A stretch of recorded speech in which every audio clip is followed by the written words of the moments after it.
Namadhanasamaramabham Shankaracharya-madhyamam Asmadacharya-paryantam Vande Guru-paramparam. Om. Okay, so Namaste. Um, I will begin to share. Just a moment.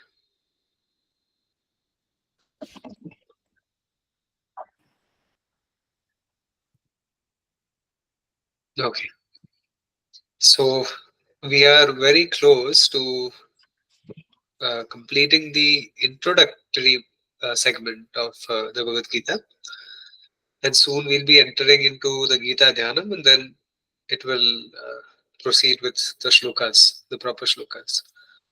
So, if somebody would like to volunteer to read this commentaries on the Gita, Yeah, sure. I can start.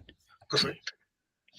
Uh, Shankara says that he is writing this commentary on the Gita so that people could analyze and understand what the true meaning of the Gita Shastra is. Although it had already been so elaborately commented upon by others, these earlier commentaries, no matter how definitive they were, sometimes differed from one another and in some cases were even opposed to each other. Since these various works were confusing to those who did not have a clear understanding of the Shastra, Shankara decided to undertake this work in order to clarify what the Gita is actually saying. Since Shankara's time, there have been numerous commentaries and translations in various languages with varying degrees of clarity. None has matched Shankara's analysis of the Gita. His commentary is extremely cogent and consistent from the beginning to the end. For instance, whenever the topic of bhakti comes up, he discusses it in its proper context.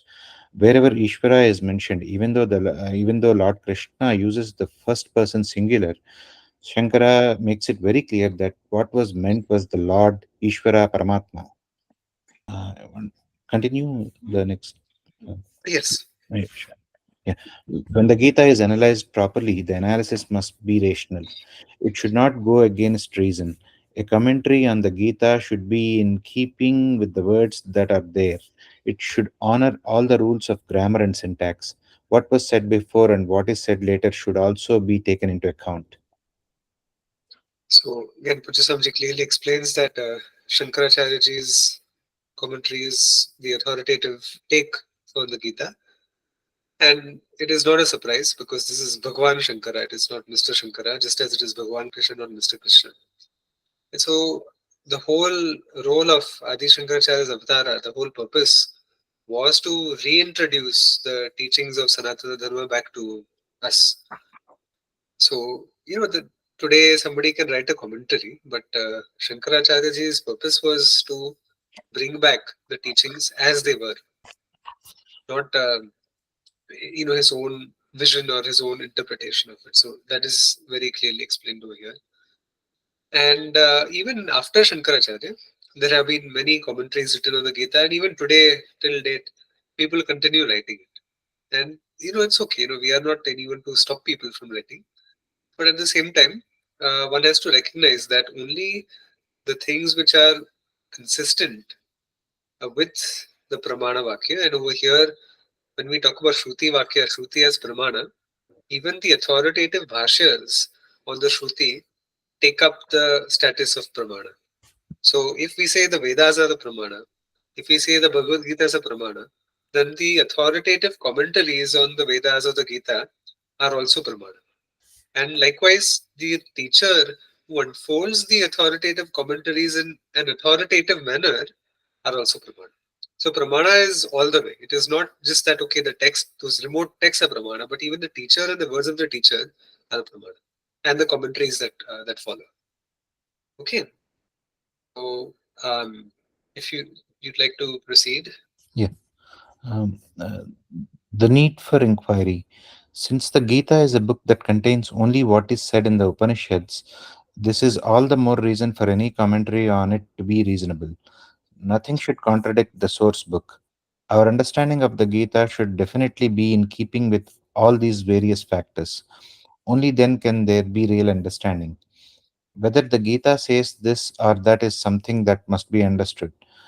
We are not trying to make the Gita say what we want to say. We are trying to understand what it says, and for this, we need to inquire and be objective. This this is why before approaching the Gita, a few verses called the Gita Dhyanam are sung in praise of it, whereby we invoke the Mother Gita to reveal the truth contained in the Gita Shastra.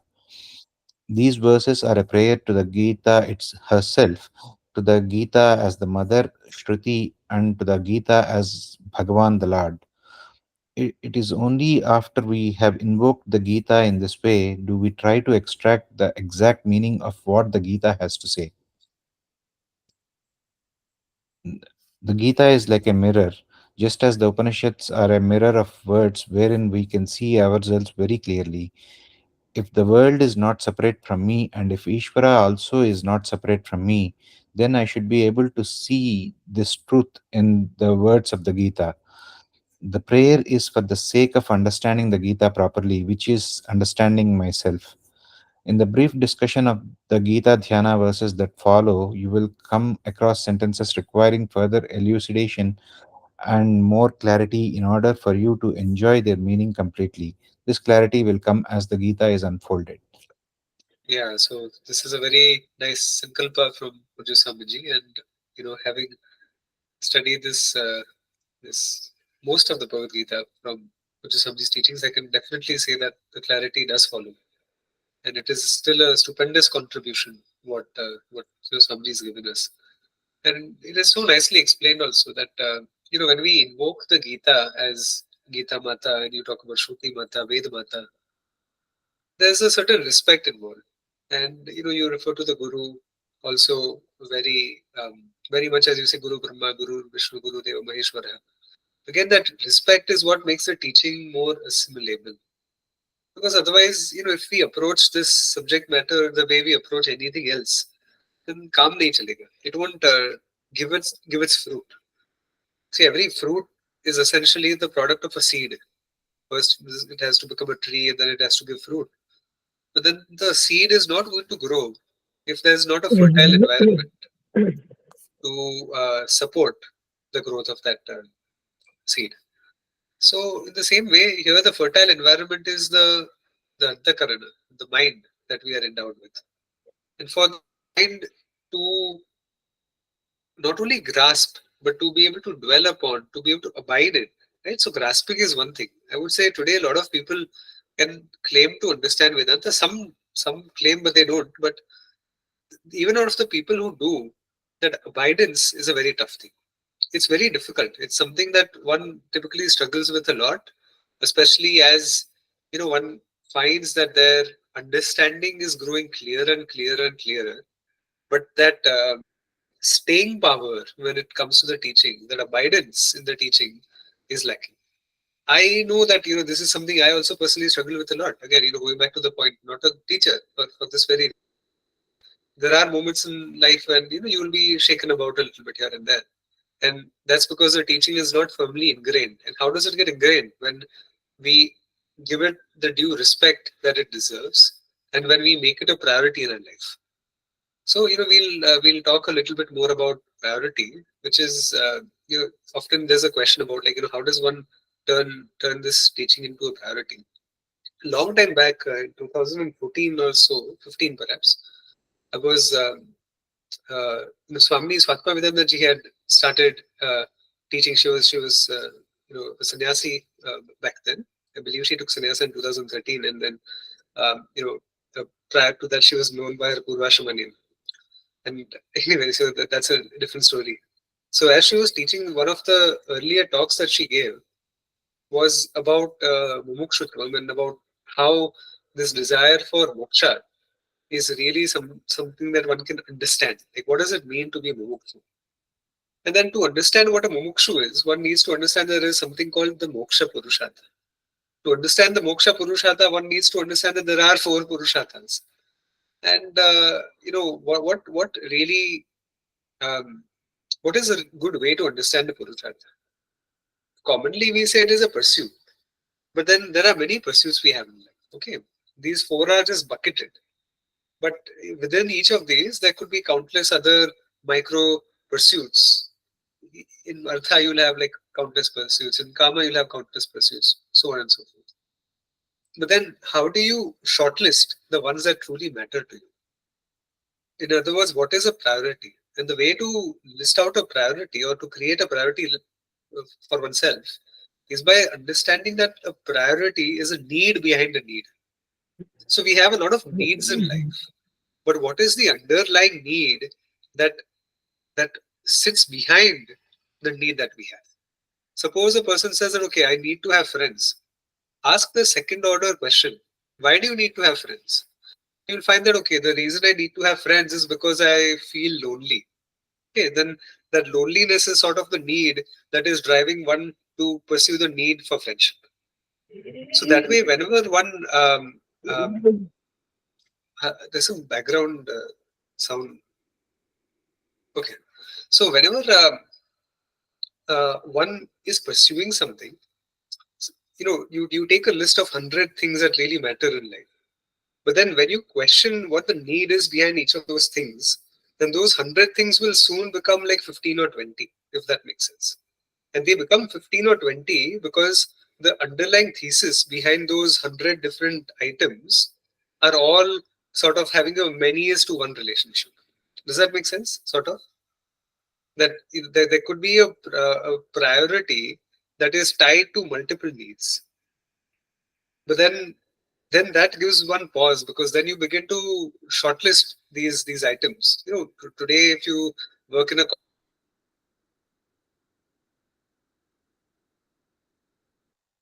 corporate environment, your projects are okay.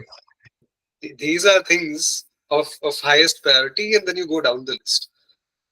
Honestly speaking, this mumukshutvam is a little bit like that only. But if mumukshutvam comes at the bottom of the priority list, the fact remains that we will never get there, because there will be countless number of things to complete and checkmark before we get to it. So, as sadhakas, mumukshu is not one who says that, okay, I want to do all of these things and I also want to be a mumukshu. But what they do is they put mumukshutvam, the desire for moksha, at the top of the list, and they accommodate everything else around it. That is the point. You accommodate life around this pursuit and you don't fit this pursuit into life. That is the paradigm shift. And usually what we end up doing is we somehow find a way to fit Vedanta into our life, as opposed to carving life around the very pursuit of Vedanta. Because if this is the goal of human existence, then this cannot be something that comes after everything else. It has to be somewhere very close to the top, if not at the top. So that is how one understands what it means to be a mukshu. It is not just a buzzword, because buzzwords, can be very dangerous. And this is something Pujya Swamiji very meticulously avoided. Using a lot of labels without actually appreciating what they mean. And so, he would focus more on the vision and the appreciation, not so much on the jargon. Otherwise, everybody who attends, satsanga is like, oh, I'm a mumukshu. But it takes a certain nishtha, drada nishtha to get to that level. And I'm also working on it myself. It's very difficult. So the other thing is that so once the need behind the need is well demarcated, well recognized, and well classified, then the next step is to really, I have 24 hours a day. These are absolute to-dos. I have to do this. I have to go to my job. I have to drop my kid to school. I have to do all of these things which are absolute necessities. Now, the fact remains that there are certain things which can be automated. I have a little bit of a lazy streak sometimes, and so then I try to make life as simple, and I try to find life hacks basically to make difficult things easier, so that I can create more time for myself to do the things that really matter. So one can always try to introduce some life hacks to make those manual drudgery based tasks a little more palatable. But take once that is done, these to dos, must dos are taken care of. Then there are many things in a life which are optional. One of the things that I had to learn, and I think now I've become a little better at it, though I'm still struggling with it, which is to say no to a lot of people. Say no. So I'll share a little bit of insight about how I got to this whole satsanga environment and how these things worked out. So again, I think Anirudh knows quite well the neighborhood that we live in Mumbai. It's a very swanky neighborhood. There are a lot of people who from the time you start off college, they'll go to clubbing, and then they'll go to have hookah, they'll go to this, they'll go to that bar, different places. People chill out, PD, whatever. So there are some very um, common joints that kids who are teenagers and above, in their 20s as well, they tend to frequent these spots. And what happens is, okay, as growing up in a certain environment, I was not immune to this kind of, I guess, engagement. But then after a point, as these questions about life and about Shastra, about myself, as they grew deeper and deeper, what ended up happening is I didn't have to reject social obligations. They just basically fell by the wayside on their own, which means that people call you, people will try to have an engagement of sorts, some outing, whatever it may be. I'm not saying there's anything wrong in that. One may, but if one finds that, okay, I don't have enough time to focus on these teachings because I'm a mumukshu, and all of my time is basically just getting swept away due to these social obligations, then at some point one has to begin to say no. And as you begin to say no, very gently, very politely, without burning any bridges, you'll find that people are texting you less often. They are calling you less often. Uh, if you are the FOMO type, then there will be a tendency where you will feel that, oh, I'm being excluded from social circles. Arey, oh, I missed out on that party. Oh, I'm not in that group picture. So sad. All of my friends are in that shot except me. Oh, look, they went there without me. I wish I had gone. I wish I wasn't stuck in this useless, Gita class. I wish I had gone that day. So those things may happen. They can happen. It is natural for it to happen if it does. Don't reject it. If you feel that way, feel that. But over time, you will begin to see the value, because it's kind of like a couple of folks even came back to me saying, "Oh, you changed," and I'm like, "Yeah, thank you," because it's a good thing. Sometimes people may throw it about as a sort of a taunt, or as an it's something that's incriminating. That, oh, you changed, and like one must, because that is where growth occurs. Growth is a process of change, but then growth requires beneficial change, not needless or useless change, or a change which is ultimately harmful to us. So one finds that lifestyle choices really enable one to stay focused on the teachings. That's something that I've found to be very critical. So another example, a simple life hack. you know, uh, there are times when I'll take my kid out. And then other times I'll tell Unnati, okay, now your turn. Now you take the kid out, and we'll just be able to buy each other some time where we can study something. There are always occasions where both parents will also go out together with the children. A certain activity where one person can do the job, such as dropping them to school, or going grocery shopping. You don't need two people to do that. One very funny thing, I don't know, is it just in the place that I stay? But one thing I've seen amongst a lot of Indian people here is they always travel in pairs. It's always the mother and father doing everything together. They go grocery shopping together. They'll go, dropping school together. They'll go dropping to classes together. I don't quite get that, because these are again your day-to-day drudgery tasks which don't require so much time investment on both parents, from both parents rather. So anyway, all of these things, once the priority list is set, then it's very straightforward as to what needs to be done. So some basic tips. Shall I move on, or any questions here?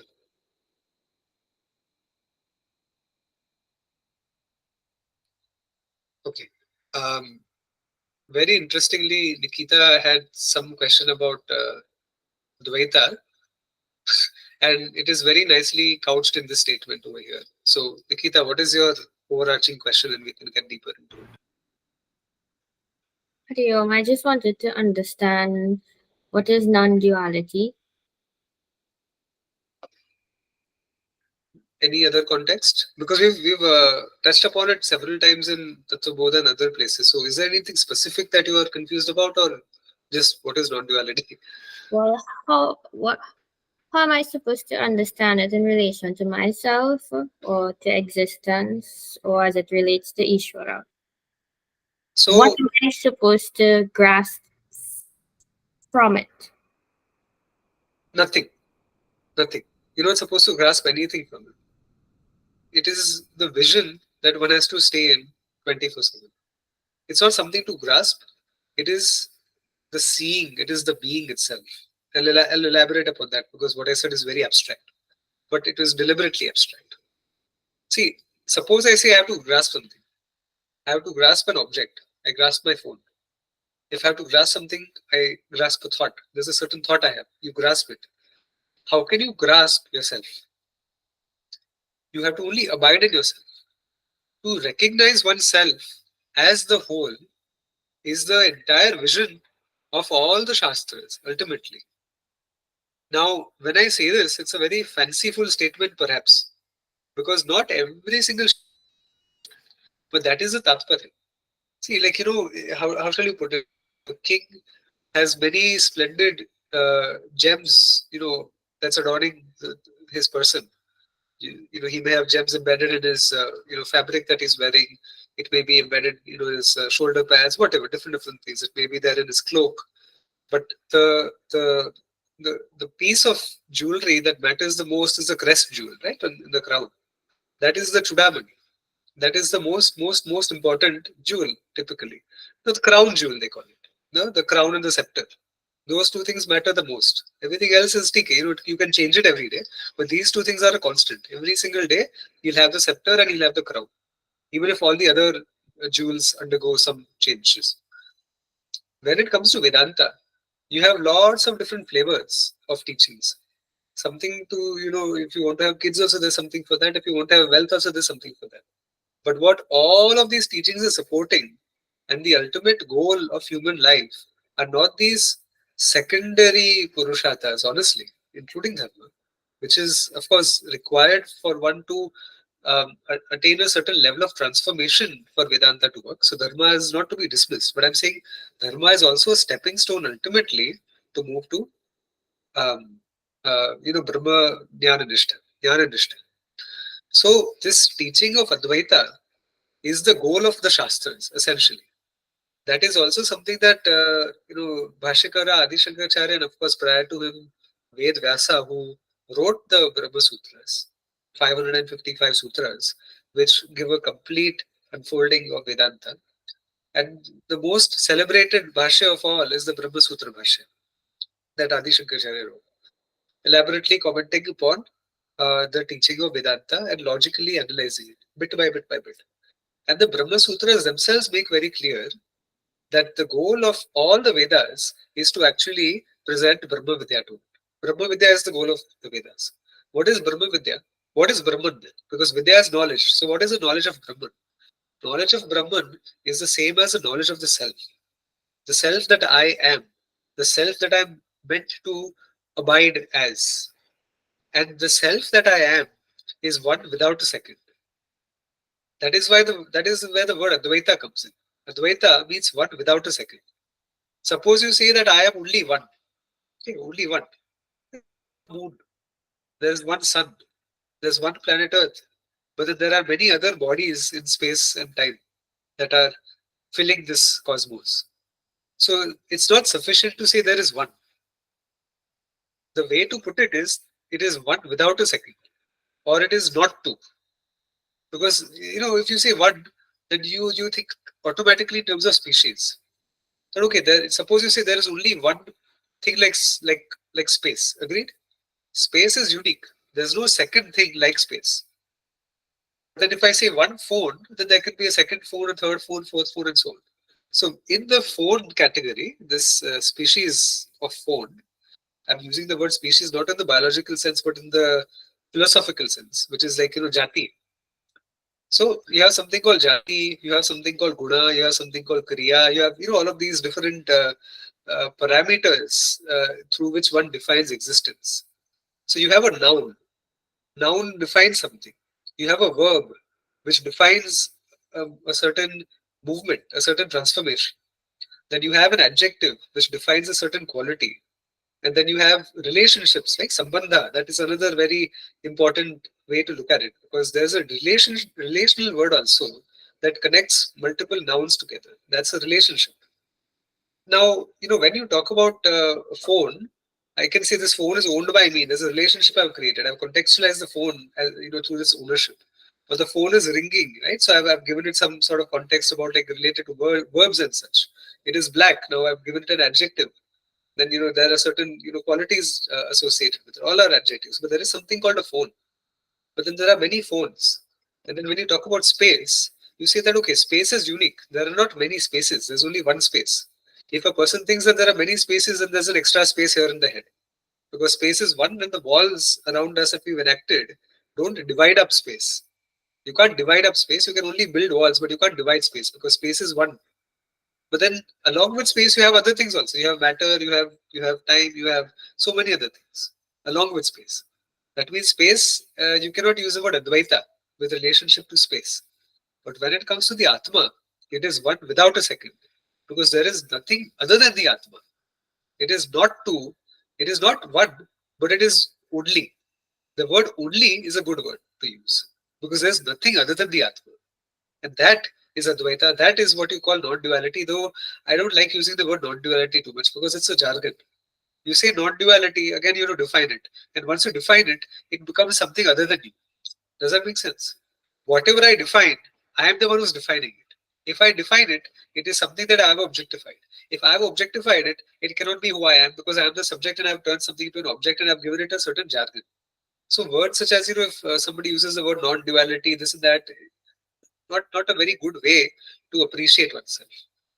That I am and my Swarupa, which is not an Swarupa, my very essential nature, is of the nature of existence consciousness. And that is the ground upon which the entire world of names and forms is as though superimposed. That truth, that very ground reality, that I am. And this reality is one without a second because there is nothing other than it. And that is the way to appreciate Advaita as oneself. But the moment I say there is something called Advaita, there is something called non-duality, if I don't I, which I am, with this or that, which is what we are discussing, then there will always be a duality involved over there. Does that make sense? The Mahavakya is, are you familiar with the word Mahavakya? So, Yeah. okay, so then that Tattvamasi you studied, no, in the Tattvaboda. So you have something called Tat. What is Tat? That. What is that? Ishvara. Okay, so now we are coming to Ishvara. This. Tvam is this. What is this? You're referring here to this body, mind, sense complex. Jiva. Jiva. So you have that, Tat, Ishvara. This body, sense, mind, Jiva. Okay. Now suppose I say Tattvamasi. Some people may rightly point out that it is an illogical statement. Sure, it's illogical. It's illogical if one doesn't understand Tat and Tvam well. This is an example that Pujya Samji uses. He says 5 plus 4 equals 10 minus 1. Now, for anybody who has any basic training in mathematics, this should be a no-brainer. If it's a problem, Vedanta is not the right place for you. But 5 plus 4 equals 10 minus 1. But think about it. It's very obvious to us. But is it obvious to a 2-year-old or a 3-year-old or a 4-year-old? Probably not. Maybe a 4-year-old, but 3-year-old, probably not. Because for two things to be equal, you expect them to be same. But 5 plus 4, we know that when you undergo the operation of addition, that gives us 9. And when you undergo the operation of subtraction, 10 minus 1, that also gives us 9. And so now you have both sides which appear equal. 9 equals 9. But suppose I say, for the matter of, as a matter of discussion, suppose I say 9 equals 9. Have I given you any extra information? It's useless. It's redundant. It's stupid. 9 equals 9 is pointless. You need a between two things which are exactly equal. Why would you do that? You only need an equation to call out two things which are seemingly different but are actually the same. Does that make sense? So 5 plus 4 look different. You write them differently. You use a different mathematical operator when you do that addition. And 10 minus 1 also, they look different. You use a different mathematical operator when you write down that statement. But when you solve both sides, they prove to be the same. So what are you doing over here in Tattvamasi? Tat is Ishvara, so different from myself. Jiva, small, tattered, limited, useless, brainless, full of faults, full of, misapprehensions and problems in life. And Ishvara, complete, whole, the overlord, no limitation whatsoever. How can anybody in their right mind say Ishvara equals Jiva? And the fact is that you can't. Nobody in the right mind should ever suggest that Ishvara and Jiva are the same. So then, is there a problem with the Mahavakya? Now, if a person doesn't have the humility to say that, oh wait, Mahavakya can't be wrong, I must be wrong. Vedas can never contradict. My mind is creating the contradiction. Then one asks the teacher, that teacher, I don't get this, okay? Jiva, 5 plus 4, 10 minus 1, I get that part. I get that part. But Jiva equals Ishvara, it doesn't fit in my head. If you're not an Adhikari, go study in ISKCON. They'll tell you that Jiva and Ishvara are different. But if you want to study the true teachings of Shastra, if you want to study the commentaries of Adi Shankaracharya, then you understand that it is not Jiva and Ishvara that are being equated. It is Jivatma and Paramatma that are equated. Now you have to use a certain operator over here. Again, it's a logical operator, not a mathematical operator. Logic is also full of operators. The operation here is called Jahal Lakshana. Okay, so what do you have to do here is there is a certain portion of the Tvam and the Tat Pada. Do you all understand when I say Tattva Pada and Tamtva Pada? Okay. So there's an aspect of the Tat Pada and the Tvam Pada that contradict one another. There's an aspect to them that do not contradict each other. Now, how do you decide which one stays and which one goes? Everyone with me so far? Any questions? Because this is very important. Okay, stop me anytime, all right? You have Tvam Pada, which is when we are discussing Tvam. Pada means the thing that we are talking about, and the Tvam Tat Pada, which is Ishvara, Tvam Pada Jiva. When you talk about the Tvam Pada and the Tat Pada, these are two seemingly different entities. Ishvara, complete and whole, Jiva, tiny and tattered. Okay. There is something that is incompatible between these two. What is incompatible is the Upadhi. How do you now would anybody object if I said that the truth of Ishvara is also Atma and the truth of Jiva is also Atma? No objections or objections. And if you don't have any objections, then tell me why you don't have an objection. Don't just agree with me. Otherwise, you're just nodding heads. So somebody tell me why what I said is not wrong.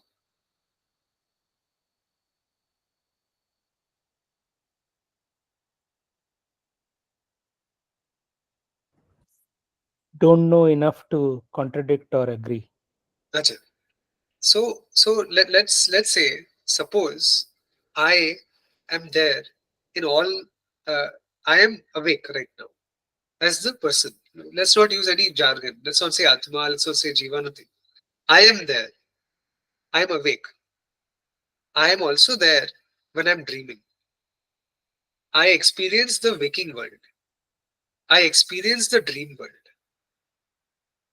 Now, which of these, and I experience deep sleep as well. Now, of these three avasthas that I experience, what has to be real? Real as in what has to be less subject to transformation or change or negation? The avasthas or myself? And why?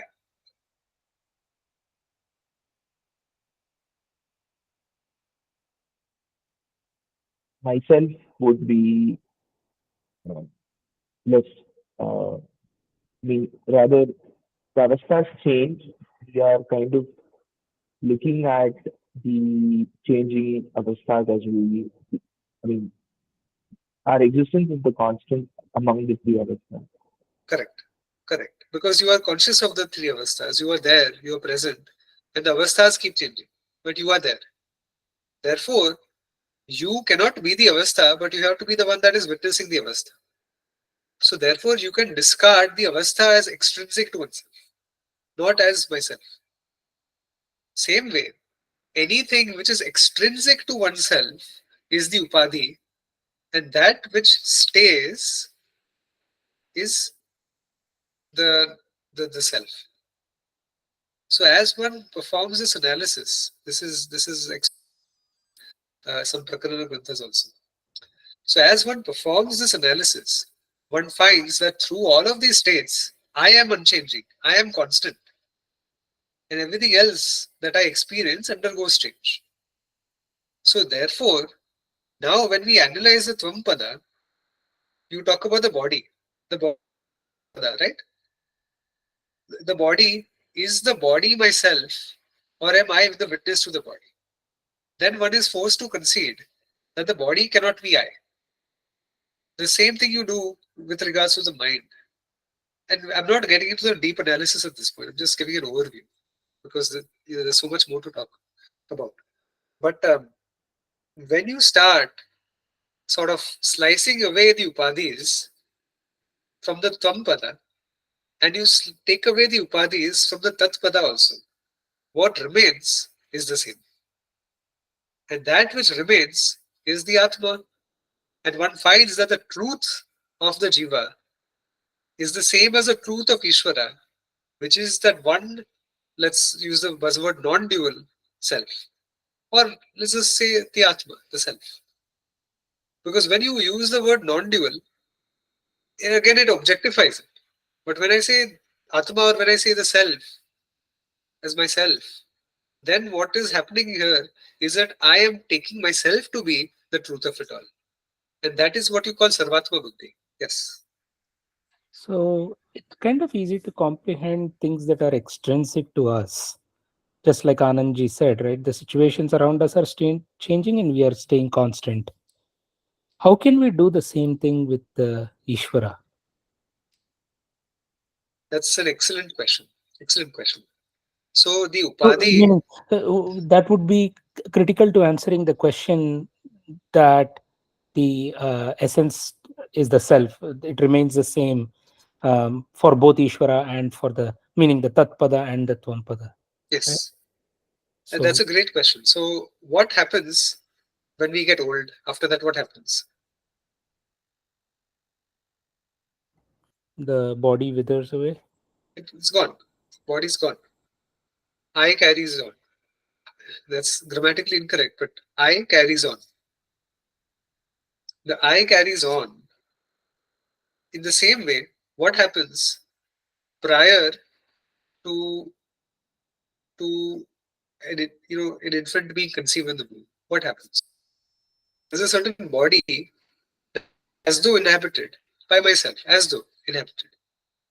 Now, if I take the body as an analog for the entire cosmos as the Jagat, prior to the Jagat taking birth, so to speak, whether you want to call it the Big Bang or you want to call it some other process, the whole body is, the whole Jagat is as though Ishvara's body. Okay. Chandogya Upanishad. No? Now it starts to come together a little bit. Okay. So our bodies are all parts of the Jagat. But the whole Jagat as though is Ishvara's Virat Rupa. So that is Ishvara Upadhi, Virat. You take away the physical cosmos. Now you have something called Hiranyagarbha. What happens when you go to sleep? Your body is gone. It's not decomposed or anything. but it's gone because the tadatmya, the identification with the body is gone. So as far as you are concerned, you could be dancing on Neptune in your dreams. You Is are this not why? lying in bed. Is this why? So okay. So this is starting to come together in my head. Um, is this the example that you gave of before the child is conceived, there is an atma already there that is waiting to inhabit a body? Is that the no? That gets us into a lot of problems Okay, because then we've turned the Atma into the Sukshma Sharira. okay. So what is the relevance of that example? The birth and the conceiving and all that. Right? The relevance there is that because here we'll have to extrapolate to different levels then. One is you talk about Virat, then you talk about Hiranyagarbha, then you talk about Antaryami, only Brahman. And then the other is you talk about the Sthula Sharira, Sukshma Sharira, Karan Sharira, and then you talk only about Atma. But when you take away the Sthula Sharira, what remains is Sukshma Sharira. You take away the Sukshma Sharira, then there's the Karana Sharira. You take away the Karana Sharira also, there's only Atma. Now you take away the whole physical cosmos, Virat, then there's Hiranyagarbha, the subtle totality. You take away the subtle totality, now there's Antaryami, Ishvara as the very cause, as the very Karan of the whole Jagat. The collective Karan where every single is there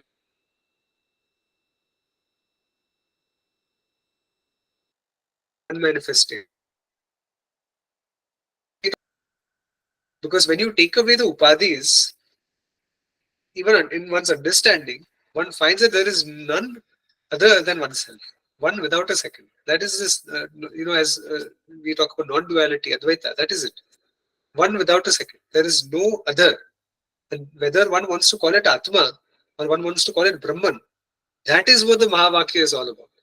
The Mahavakya says that the truth of Ishvara is the same as the truth of the Jiva. But for that, you need to you sort of strip away the upadhis. Because the upadhis are limiting adjuncts, they are only as though they are not intrinsic to the identity. So, in the context of the Jiva and the baby, the infant, what is waiting, so to speak, is the Sukshma Sharira. But now, even without the Sukshma Sharira, if we talk about what is there, then you see there's a certain Karana that's involved. There's a certain aspect to Prakriti which, based on my own karma, will determine where I will take birth. And then there will be a matchmaking ceremony between the Sukshma Sharira and the Sthula Sharira. It's sort of like that only, some people, I don't know where they come up with these ideas, but they say, oh, you choose your next body. What do you choose? Your karma will do the work for you. If I had to choose my next body, would I be born as a person who's diseased, as a person who's poor? Everybody would be born in a very exalted upadhi. So one doesn't choose, but the choice is ready-made. Where does the choice come from? The prarabdha karma. Sanchita, actually, if you really think about it. But now what happens is, see, this physical body is enlivened actually by the Sukshma Sharira. The Sukshma Sharira is enlivened by, the very basic Jiva, which is the very basic causation for the Sthula and Sukshma to come together. And the truth of that is the Atma. And then if we get any deeper here, we are getting into very confusing territory, which is really the subject of for another day, which is all about Maya. From the individual level, and this is something that we've looked at in Tattva Bodha, and some of you will revisit it again as part of the framework that we put together. But when you look at Avidya and Maya, they actually refer to the same thing. It is only a matter of standpoint. Just as one has the word Atma, when you talk about it from the Vyashti means from the individualistic perspective, from the standpoint of the individual, rather. And Samashti is from the standpoint of the total, from Ishvara's standpoint. So when you talk about it, the truth of Ishvara, we use the word Brahman because that is what the word Tat refers to. And when you refer to the self, you actually use the word Atma, which is the truth of Tvam. But what one discovers is that Atma and Brahman are synonyms for each other. They are not two separate things that I'm trying to combine or equate. They stand for the very same thing. Whether I call Atma Brahman or whether I call Brahman Atma, no distinction whatsoever, because they are the very same vastu, same thing. So Prashant, to simply kind of put what you have stated just now, the same way that we have the upadhis for the jiva, which is all these shariras, and the upadhis for the Ishvara, which is the the Hiranyagarbha and all that. You're saying that the core of this, what remains, is the Atma of the Jiva, or the Atma of the Ishvara. And when you have the view of the Vyashti and the Samashti, Vyashti for individual, Samashti, you realize that these both are exactly the same. Is that right? Atma and when we say both are exactly the same, we are saying Atma and Brahman are the same. Okay. So we should not use the word Atma for Ishvara.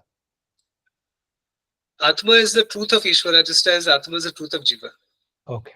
Atma is the truth, meaning that Ishvara itself, Ishvaratvam is an upadhi, the way Jivatvam is an upadhi. And therefore, when we say that, when we refer to the Mahavakya, what Atma means the self. Mm. So when we say Jivatma Paramatma Ikyam, that is the Mahavakya. Okay. Sometimes a person may get confused when they think about it as Jiva Ishvara Ikyam. You must have heard that word also, no? Jiveshvara Ikyam. But it is actually Jivatma Paramatma Ikyam. Now, can one say Jiveshvara Aikyam? Can one say that? Yes. But understand the context.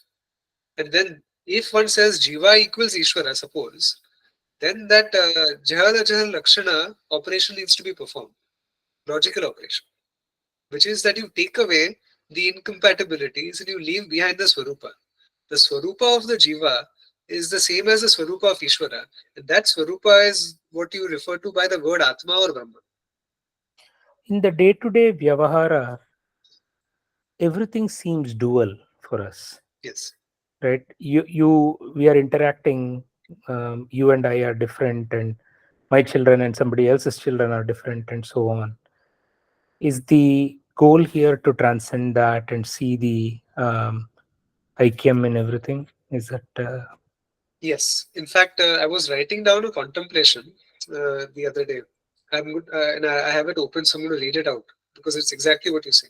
Okay, and I'll define these words a little better if needed in English. So here's what I've written: that I am Brahman is a fact. I have never not been Brahman. I will never not be Brahman. In every vritti, which means a thought, in every vastu, which means object, the pratitis, that means what appears, differ. But the drishti, which is the vision, is the same, which is Satchidananda Asti. Satchidatma Asti. Satchidatma Eva Asti. Anyatha Nasti. When there is Atma Drishti, Sarvatma Bhava operational at all times, there is no need for that to even culminate in any form of samadhi. Why should it? The forms appear, so they may, let them. The forms do not impede my Brahma Drishti. The Pratiti is transcended by the Drishti. Therefore, in the light of that, this is the way to view life. This is the way to see life. This is who one is. Being is seeing, and seeing is being, and that one already and always is. okay? Okay, so Yeah. So I think I fully understand what you said here. Meaning, what you said, I don't necessarily fully comprehend it. But my question is this: if I were to take this vision of transcending pratitis with my drishti, how do I differentiate between those that perform adharma and those that perform dharma? How do I not be too forgiving of people? How do I pick up like Arjuna picked up his weapon based on Krishna's teachings? How does that happen if everyone realizes that, oh, we are all, we have a fundamental unifying connect amongst all of us? So this is why one cannot skip the board on Vedanta. Because what happens is, until that firmness in fully understanding and internalizing dharmic principles is there, sometimes, and I've seen this in some people in Vedanta satsangs also. Arey, why do you care about culture? Why do you care what goes on? Why does anybody care, whether you identify as this gender or that gender, or about boxing matches in Paris? Why does anybody care about those things? They say these things. People say these things, and that's why I sent out that cultural, commentary also today. What I forget, culture corner, because see, Swadharma will not be transcended when one's upadhi is still operational. It is not the self that has to do dharma. It is the upadhi that is doing dharma. Because the upadhi is part of this order. And the way Pujya Swamiji makes it very clear is that he says, don't mix up orders of reality. There's an order of reality which is vyavaharikam. There's an order of reality which is paramathikam, which is the basis of vyavaharikam. But what happens in vyavaharikam is not, how shall you say, it is not superseded by paramathikam. Because in paramathikam, nothing happens. There's no happening. Because for happening to take place, there has to either be jati, there has to be kriya, there has to be sambandha, there has to be guna, there have to be words that are used. But what word can one use for the self? One can't say anything. So when we speak of paramathikam, it is not to be understood as two separate realities also. Rather, the truth of vyavaharikam is paramathikam. But the things that happen in Vyavahara will continue to happen in Vyavahara. The way the ocean will continue to have a multitude of waves, all kinds of different beautiful waves, change the fact that the truth is only water. One wave, there could be another wave which is doing adharma, and the first wave has to slap the second wave. The slapping does not make the wave any less water than it already is. The adharmi is also Atma. The dharmi is also Atma. The person who's keeping the adharmi in check is also Atma. And that action is also Atma. And everything is taking place as only Atma. But at the same time, those things have to continue to take place because there's a certain vyavaharik order that has to be maintained. And this, what we maintain, is in the service of Dharma. And Dharma is essentially the maintenance of Ishvara's order. When Ishvara's order is transgressed, Adharma is at play. When Ishvara's order is preserved, Dharma is at play. The goal of a jiva is to preserve Dharma. And that is the connection between this Vyavaharika and Paramarthika worlds. That whatever you do in the Vyavaharika world affects the order in the universe. Is that? But the effect will only be limited to Vyavaharika only.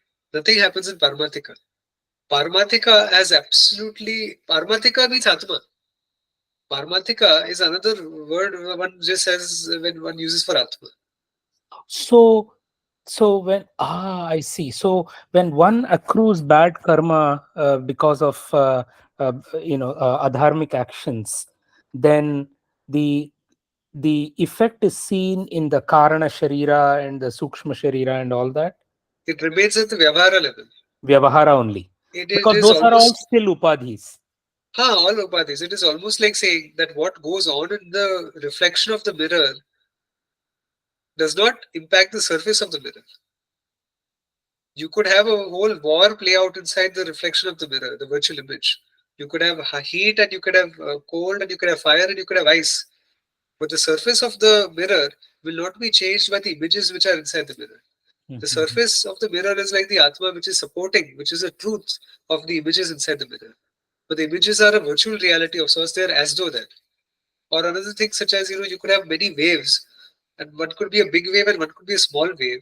But whether it is big or small or ugly or whatever, does not change the fact that it is water. Water always remains water and water does not undergo change.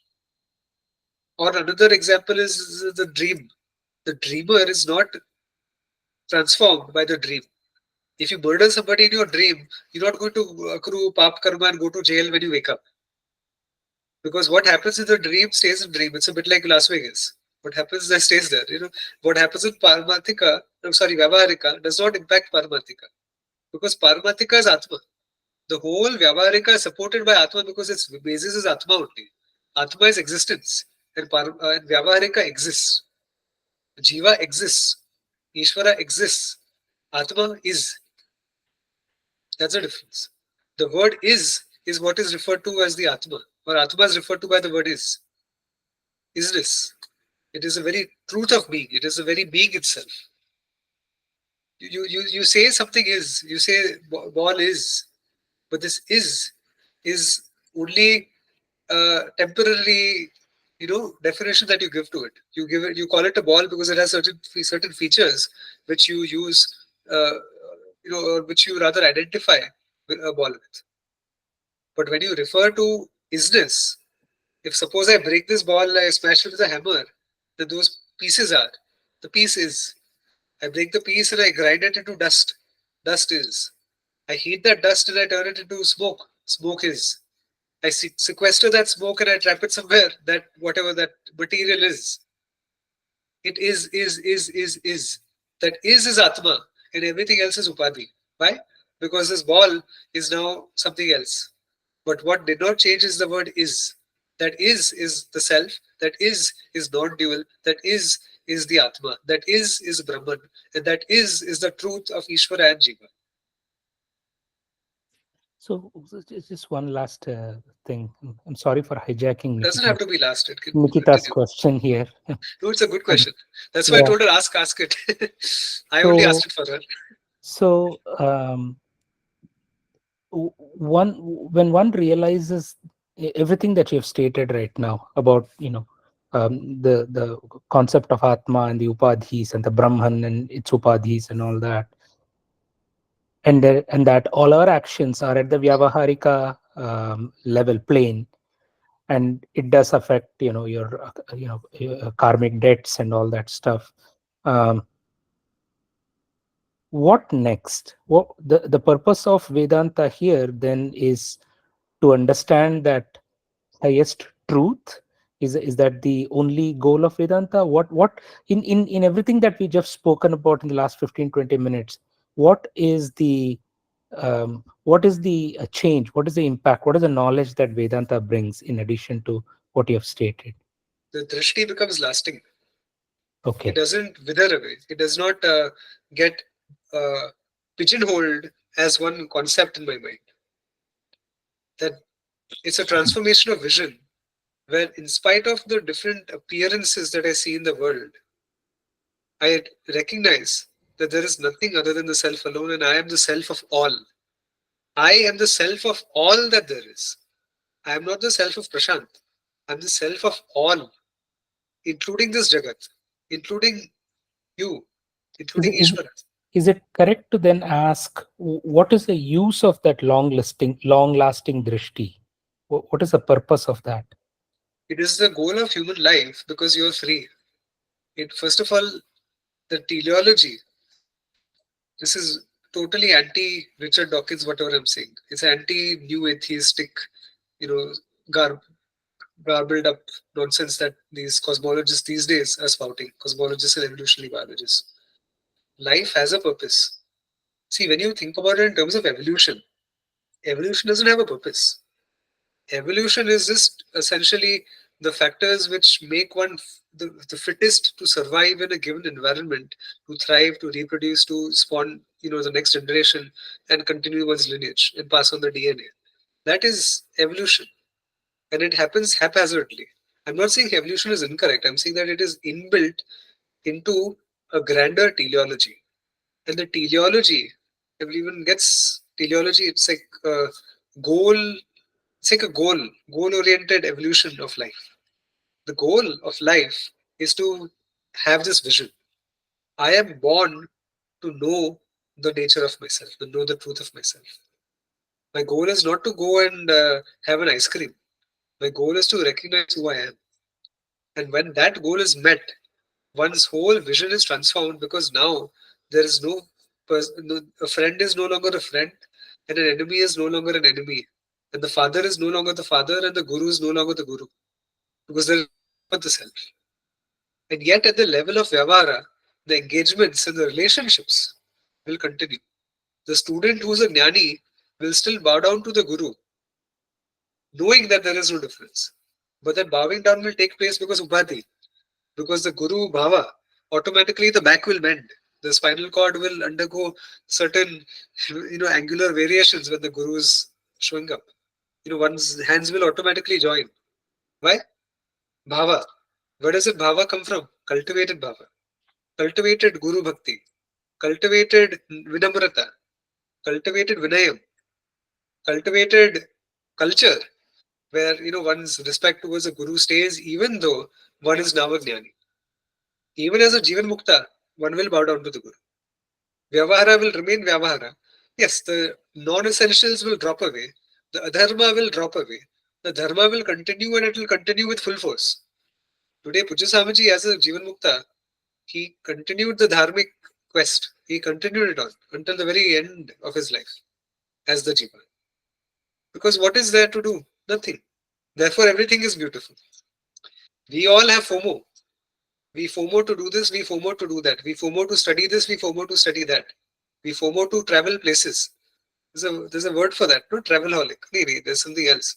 I forget. But anyway, so there's this travel lust that people have. FOMO.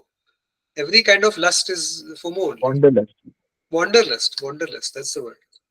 Wanderlust is, people are like, oh, I have wanderlust. I'm a foodie. Hey, don't be proud of it. It is idiotic.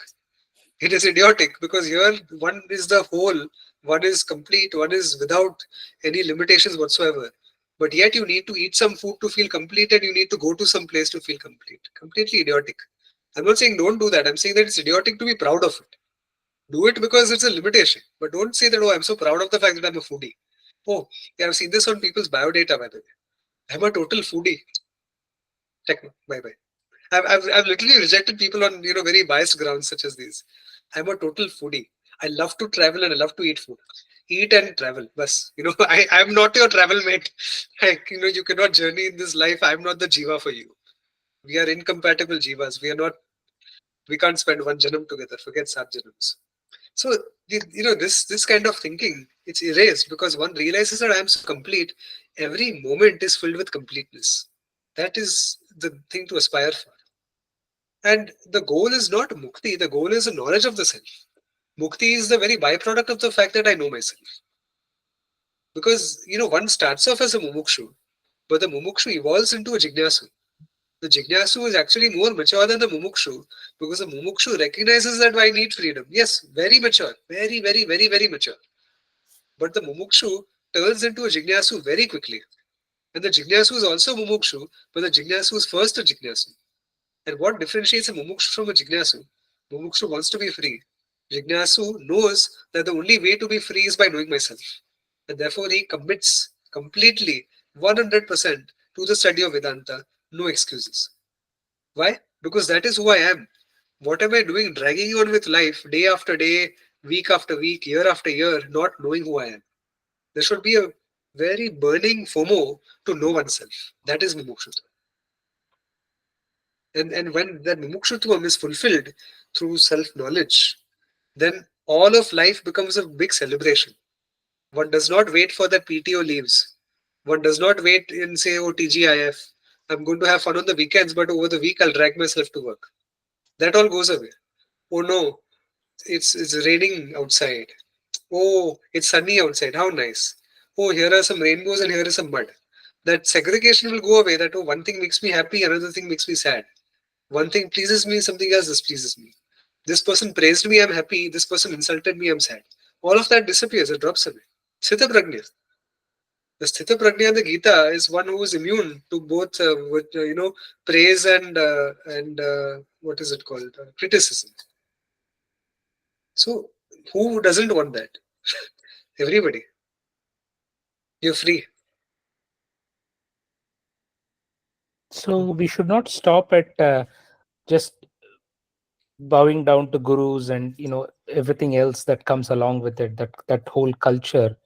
The goal is beyond that. The goal is to become a jnani and understand the larger order, and also realize that the Atma between the student and the teacher is all the same. Is that The goal is not to become a jnani. The goal is to know oneself. And the Mhm. jnani is the byproduct. Jnani is just the noun that one uses.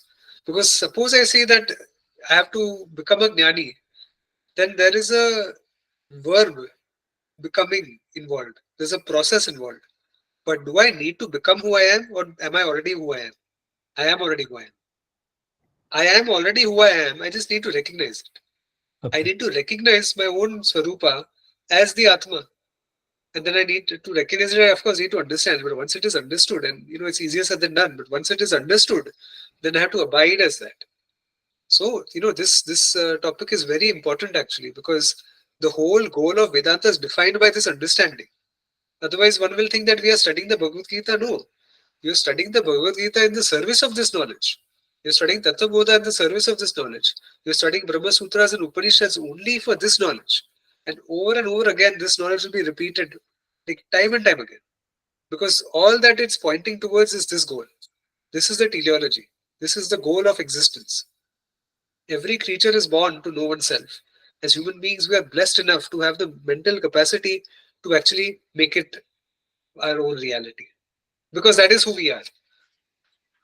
See, everything else in life is just a sort of along the way achievement, en route. Right? It's en route to the airport. Remember the airport example? If things are in line to your destination, do it. Go. But if it's opposed to it, then it will take you away from the teaching. That's why this whole culture is important. The cultural grounding prepares one to constantly dwell upon this mental framework, or rather, to cultivate the mental framework to dwell upon this teaching. Does the world that we live in, or the world that will that we will leave behind for the kids, does that get better when people are engaged in this pursuit? Absolutely, but I would not. I would not worry about it. Why I wouldn't worry about it is, let's hypothetically say, which is not true, but let's suppose the world got worse by me knowing something that is true. Would you adopt to accepting something that is a lie or that is false for that sake? You, you, I'll give you an example. Would you prefer, if you had a spouse, would you prefer that your spouse lied to you about how wonderful and how nice you are because it makes you feel good? Or would you like your spouse to be constructively critical when there's a need for it? The latter. Constructively critical, yes, because it is true. Because what we seek is truth. Now, suppose the truth of myself, suppose, let's say, I am a workaholic. Suppose I'm a person who works 18 hours a day. Thankfully, I'm not. But suppose I were, and I want to build something great and something wonderful, and I want to create a rocket ship that takes us to some, outside the solar system, because the solar system is doomed. If not today, then in another 5 billion years, it's pretty much doomed. The sun is going to explode, right? Not explode, but it's going to swallow up the inner orbits of all the way up to Mars. It's going to swallow us all up. So we need to get out. And I, being the philanthropic genius that I am, the next Tony Stark that I am, I want to create a rocket ship that travels at the speed of light or close to the speed of light, so that very quickly we can have interstellar travel. But then suddenly I encounter this beautiful teaching of Vedanta. And the teaching is so relevant and so important to me that I spend more and more and more and more and more time studying it. And I don't build that rocket. Have I doomed the world? No. It would be very arrogant for me to think that the singular actions of a singular jiva are enough to impact the collective prarabdha karma of billions of jivas in the world. What is to happen would have happened anyway.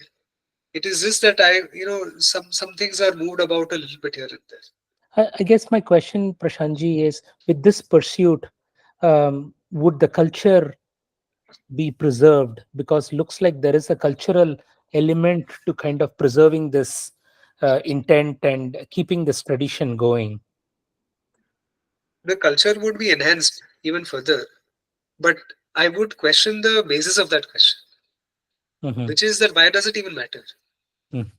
Right? Because as a Jignasu, this consideration does not bog one down or weigh one down at all, because one is so inclined and so driven to seek the truth about that everything else, which it doesn't, by the way, but everything else may as well go to hell.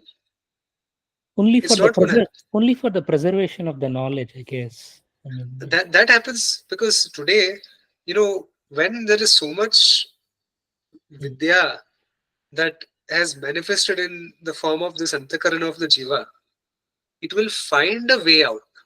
It will find some means, some outlet, some form of communication, some process through which it will automatically come out. And it mm, will embellish the parampara even further. Today, Puja Swamiji, there's this nice metaphor in our shastras also of the person who's seeking knowledge and they ascend the mountain, and then there they study in a cave with their guru, and then finally when they're so full they can't contain that fullness anymore, they descend and share that light with the world. It's a bit like that. But what happens if we are too premature in our contributions to the world without actually paying heed to the fact that this is what really matters? Guess what? Even the contributions that we make to the world may end up being subjective in nature, and they may be subpar. But as a jnani, the contributions that one makes will now actually be optimized to bring about the highest good in the world as well. Because there is no raga, dvesha, weighing one down and biasing or coloring my vision. And I'm not doing it for the name or for the fame or for what I perceive to be good, but I'm actually doing what is good, and that becomes Ishvara's order. That becomes Ishvara's wish. Ishvara's ichha is the jnani's as though action. That is what it is. The jnani, because the jnani is so aligned to the order at the vyavaharik level, whatever the jnani does is Ishvara's order that is unfolding smoothly like clockwork. To the extent that I've internalized this knowledge, to that extent, I make the world a better place. But that does not add any pressure or compulsion on the jnani that I have to go and make the world a better place. It is just a little bit like a flower. The flower does not wish to spread its fragrance, but it is this is nature that the fragrance will be everywhere. It will spread wherever there are flowers. And it is not the wish of the sun to give light. The sun is to give light. It is not the wish of the guru to make the world a better place, but the guru will make the world a better place. But I would not think in those terms. Because then what happens is there might be a certain guilt that I have that, why don't I go and do something good with the world instead of studying Vedanta? The best thing that you can do for the world is study Vedanta. Because charity begins at home. thank you very much. Yes. And we understand that well. So good questions, Nikita, Shikanji, and we'll connect next time. I'm glad that we had this very pivotal conversation. Om Purnamadav Purnamidam Purnat Purnamudachyate Purnasya Purnamadaya Purnameva Vashishyate. Om Shanti Shanti Shanti. Harihi Om Shri Gurubhyo Namaha. Harihi Om. Before I log off and before you guys log off, I've sent the link to the Gita file because some of you may not have been there last time. So it's in the chat. When I close the chat, the link will go away. So just copy paste it right now and save it. Okay, so just save the link I just sent because when I close the call, it'll go away. And uh, I'm assigning. No, I'm not assigning. Nikita will assign pages for next time. So five. Let's study 5 pages at home. Okay, and you can keep track of it. We are currently on 49. So I leave it up to you now. Because I'm not going to remember it next time. Okay, see you all. Hari Om. Thank you. Hi,